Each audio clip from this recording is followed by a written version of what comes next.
there's one thing I love collecting as an amateur gaming critic, it's collecting what's considered to be the best of the best, or at the very least, the best on the platforms that they were made for. Now, while there's more than enough games to play out in the wild, none of this would have been possible without the publishing of the console manufacturer itself. Or they can create their own studios to develop in-house to make a specific game for that specific console. In this case, creating video game console exclusives. I'm pretty sure we're all familiar with this topic. Some would say it helps drive competition to buy said console. Others would say it's annoying. Although let's be real, when you throw in the original PlayStation, that completely blew up. So much in fact that the majority of PlayStation hardwares are known to be some of the best selling video game consoles of all time. That's due to the sheer variety of games. The early years of PlayStation, they would publish damn near anything, but with the assembly of in-house studios and accusations, they can make their own first-party console exclusives that pushes the boundaries in either a technical or artistic landscape. Particularly in the PS2 generation, titles like Jak and Daxter, God of War, Ratchet & Clank, and Shadow of the Colossus, to name a few, are easily some of the best the PS2 has to offer. Most of the studios who made those games have evolved into making some of the greatest video games of all time. While you still have companies like Nintendo creating some of the most revolutionary video games out there, PlayStation exclusive games felt like an art house for video games. Although the identity for their games has changed in recent years, for better or worse. PlayStation games we get today feel like major cinematic blockbusters worthy of all Game of the Year awards. As a film nerd, I don't necessarily have a problem with that, especially when you have that awkward conversation on how some video games can be more cinematic than current films today. Nonetheless, it's a notable change, especially when Sony wants to flex like Marvel Studios with their updated logo screen.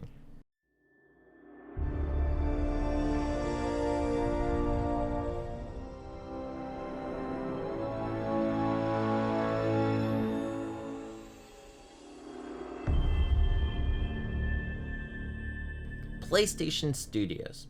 Basically a rebranding of their current in-house studios lineup with some third-party collaborations to really boost marketing, starting with the launch of the PS5. Kinda similar to how all of Microsoft's studios for Xbox are now labeled as Xbox Game Studios. Whenever you walk by your store shelf and you see that PS Studio logo smacked onto the game box itself, that's Sony's way of saying, trust me, we'll make your $70 worth it. It feels like Sony's equivalent to Nintendo's seal of quality back in the NES days. Definitely better than the PS4 getting generic font? Header? I don't know. To be fair, when you see that header on the PS4 game case that says you can only play this on PS4, they really meant it. As a PlayStation gamer since childhood, I've always been on the lookout for some of the most anticipated games that happen to be published by Sony. Whether it's a massive game from Naughty Dog, an ingenious ride from Insomniac, or artistically creative experiences from third-party collaborations, a lot of these titles stand out to me within the PlayStation ecosystem. Now, that's not to say they're all winners, but as someone who's owned a PS5 since launch, Sony has offered a steady stream of major releases to look forward to. Almost all the games announced during the PS5 reveal event was more than enough for me to jump right into it. Now, I know what you might be thinking. Why am I talking about the launch of the PS5 in 2023? Good point, but this was before the conception of the series, and there's some titles in here that I've been wanting to talk about. So, after more than 3 years of procrastination, I've decided to go through the PS5 exclusive lineup I've been playing since launch to make my own yearly coverage of PlayStation Studios published games. In other words, hopefully play catch up with all of this. Something tells me I've already doomed myself calling this video Volume 1. Now, before we begin, let's make a few things clear. I don't care if any of these eventually get PC releases, like we've been receiving recently. PC gaming is a completely different ecosystem, and you kinda need beefy specs to begin with before you can begin to compare with the PS5 native release. Same goes for cross-gen releases for PS4 and PS5. As long as it releases as a PlayStation console exclusive with the PS Studio front and center is all that qualifies for my opinions. MLB The Show won't be one of those games, and to be perfectly honest, even if I go download it on my Xbox through Game Pass to try it out, I'm not gonna have much to say talking about baseball simulators on a yearly basis. Wii Sports is the most baseball simulator you're gonna get out of me. Now, of nearly 30 games released during the launch of the PS5, 5 were the big PlayStation Studios showcase. Well, 6 if you really want to get technical about Sony publishing Call of Duty Black Ops Cold War in Japan. But once again, I'm not a Call of Duty guy. I should seriously do something about the Killzone series. Now, the most peculiar thing I rarely hear anyone talk about is when you initially boot up the console, you already have a free game pre-installed. This is convenient for me as I definitely need some time to reinstall some other PS5 titles. So while we wait for Spider-Man to get going, let's jump right into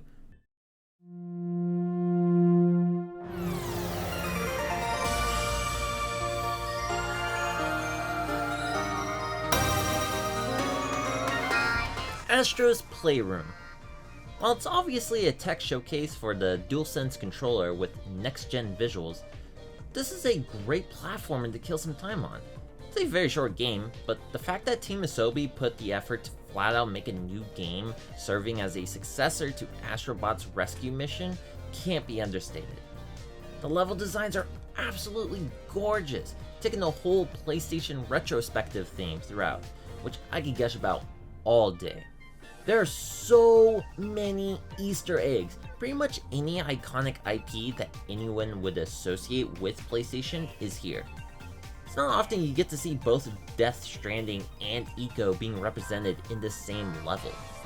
There are also artifacts that you can collect featuring every official PlayStation accessories, while ending it with the original console model itself, all of which can be viewed in these highly detailed 3D models. This game goes all out with the DualSense features and gimmicks, the haptic feedback, adaptive triggers, being utilized in numerous ways, gyroscope, and even the touchpad gets used for once in the past decade. Astro's Playroom is a love letter to the history of PlayStation and a must-play for any PS5 owners. It's brief, only a few hours to get 100% completion, and I don't think it strikes as high as its predecessor simply because it's a much smaller experience. It kind of reminds me of how Apescape games used to be a showcase for PlayStation's analog controller, and for how Astrobot Rescue Mission utilizes 3D platforming with a VR headset known for having tons of limitations. Honestly, with how well crafted this little gem is, you'd think they'd go bigger for a full-length retail release. I like to call this comfort food platformer.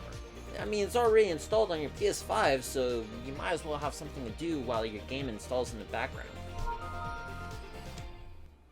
Oh, Spider-Man just finished installing. Spider-Man Miles Morales.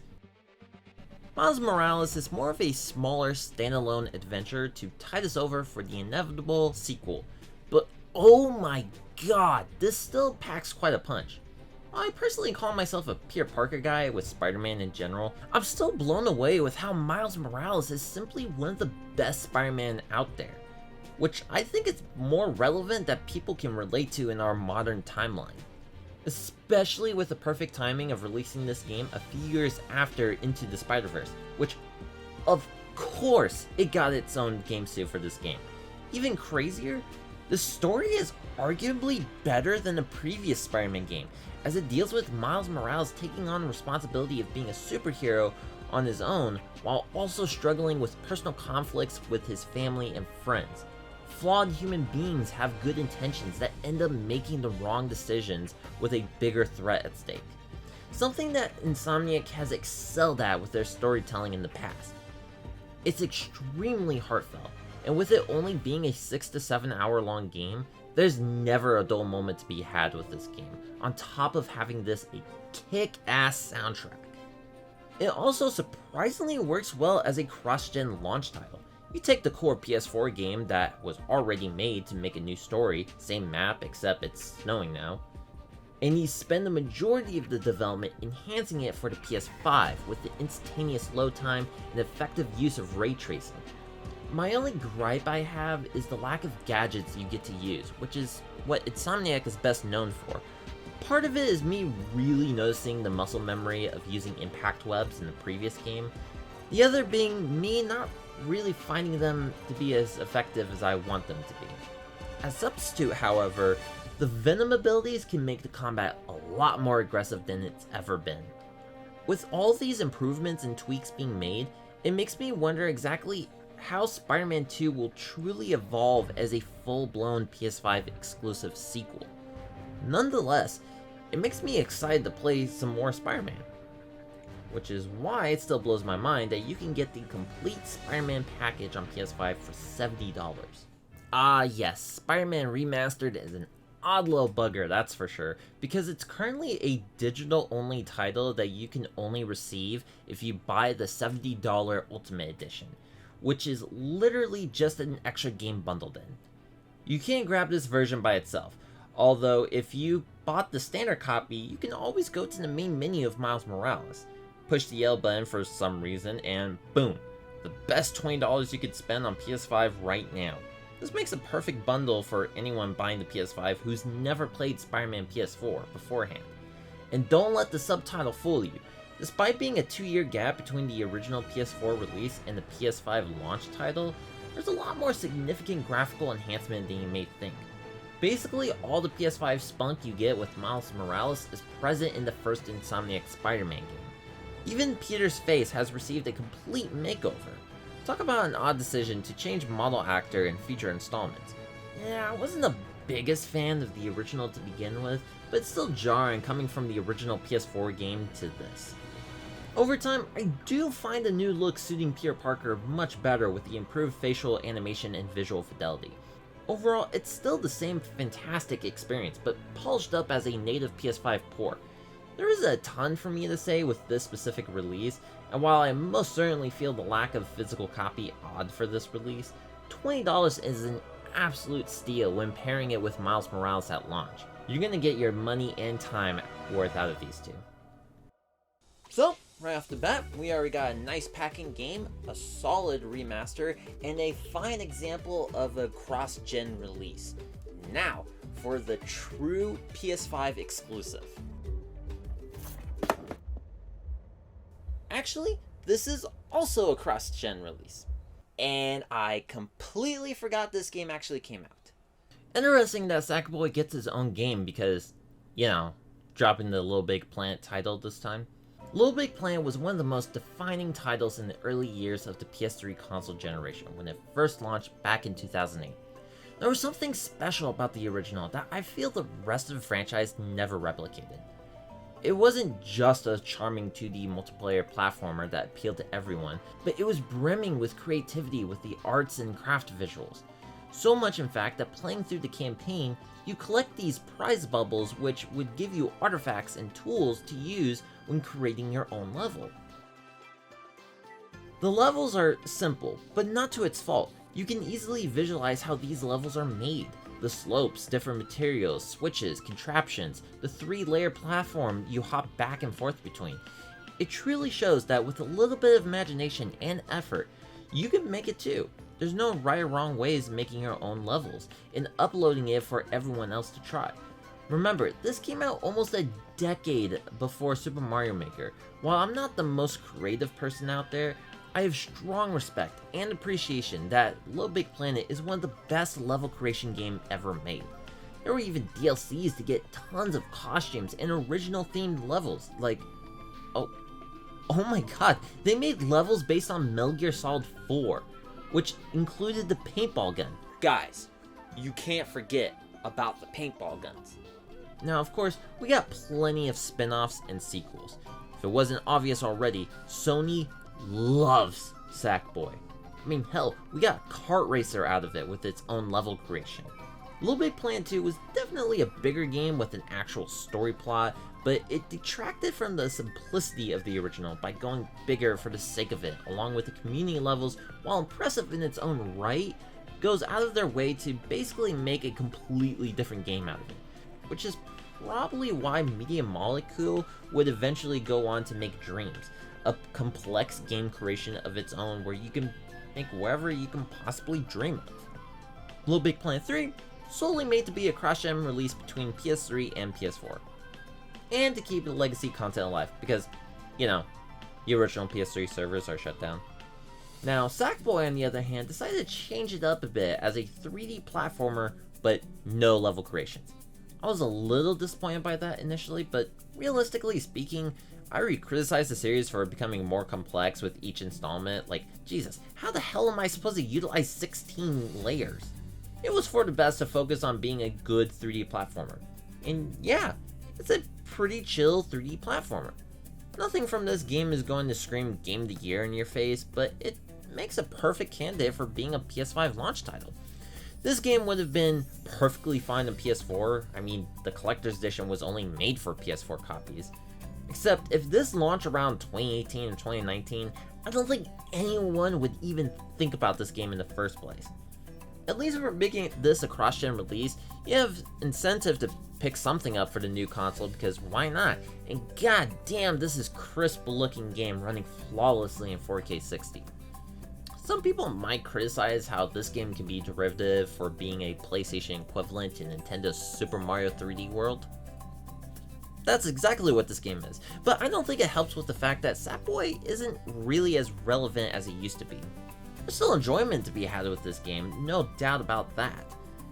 Just a set of professionally crafted levels with free DLC costume and no bullshit to be found here. I don't think you could go wrong with this game, although I think it's more fun as a couch co-op game than a single-player experience. Except, I did not hear anyone talk about Sackboy on PS5. Not because it was a bad game, but more like nobody seemed to be interested in it. I love having variety appealing to everyone on different platforms, but it's clear that Sackboy is Sony's attempt to have something that will appeal towards a younger audience at the bare minimum. When you put all these factors together, nobody was going to pay a premium for a PlayStation console, when clearly there's a much better alternative at a lower cost. If you were buying a PS5 at launch, you're most likely a dedicated gamer looking for a true next-gen PlayStation exclusive, which is the perfect segue to their flagship launch title.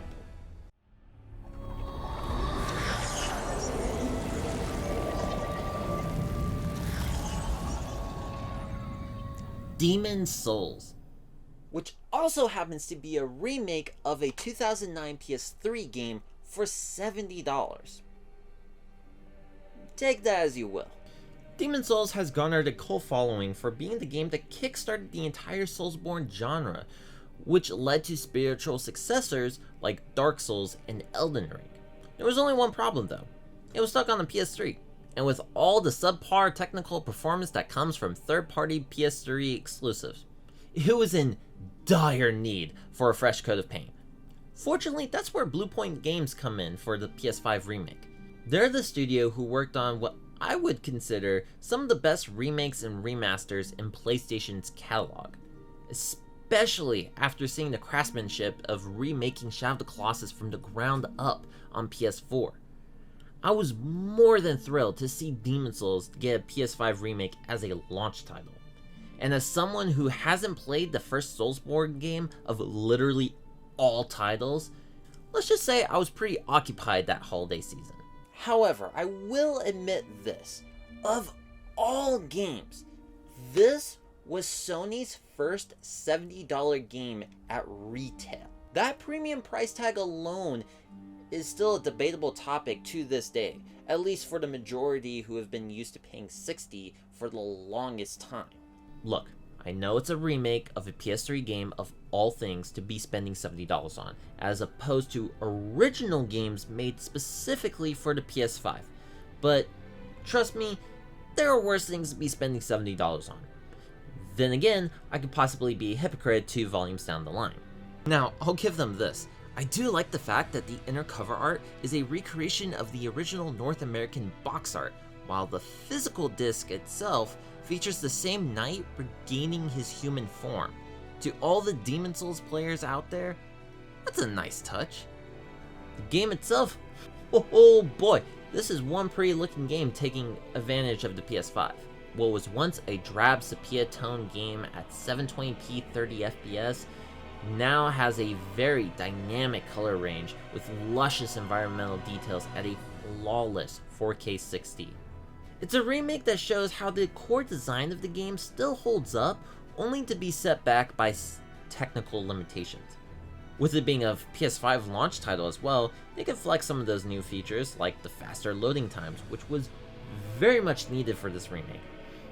Unlike most Soulsborne titles that have a seamless open world level design, the locales in Demon's Souls are more like a curated set of individual levels, which are accessed by archstones in your hub. Although, given the non-linear gameplay approach after playing through this first segment, that means there's a lot of hopping back and forth between these archstones. I can't imagine how dreadful it must have been going through numerous loading screens on top of dying all the time back in 2009. There's definitely a handful of quality of life improvements that Demon's Souls expert can point out more than I would. Most known being healing items adding weight limits just for the sake of difficulty balance, and World Tendency having its own dedicated UI menu to better understand its current state. And I still had to Google what the hell any of that meant. Oh, and the original game server went down back in February 2018, which meant no online interaction with player invasions and messaging, so you're kinda obligated to play the remake in order to get the full experience anyways. Other than that, this is the exact same game refined for the current generation. If you love any of the Soulsborne titles, this cannot be missed by any gamers. I gotta say, for all these games releasing alongside the PS5 launch, this is easily one of Sony's best launch yet, as far as first-party outings go. Not every console has the best launches in general, but then again, do you remember the PS4 launch? Holy shit. Regardless, as the system ages, more worthwhile experiences is on the horizon that truly defines the console and what makes PlayStation stand out among other competitors like Nintendo and Xbox. The PS5 launch proves what's worked for them so far and can possibly get better from here on out. That is, until they randomly push Destruction All-Stars 3 months from its launch window and turn a $70 game to a free monthly PS Plus game. We all have our missteps.